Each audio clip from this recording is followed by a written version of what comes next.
Alright, here's what you have to do. You're just gonna go to the power. You need to turn off your PlayStation, so go to the power options and hit the turn off. And make sure the lights on the power button of the PlayStation also is turned off.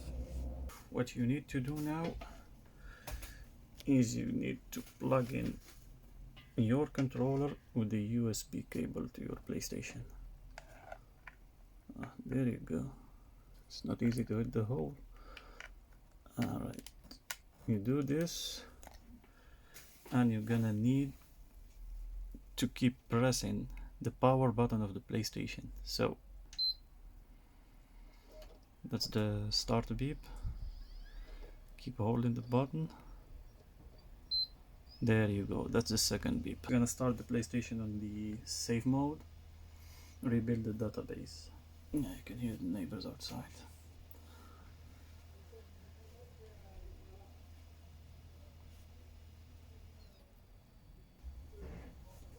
Okay, the process has finished.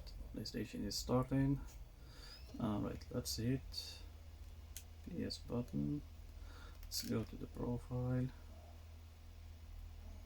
And there you have it. Let's wait for it a little bit to show off.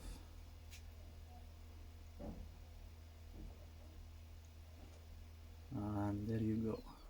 And as you can see, guys, the games has been added automatically. They are just being remapped, if you want to say.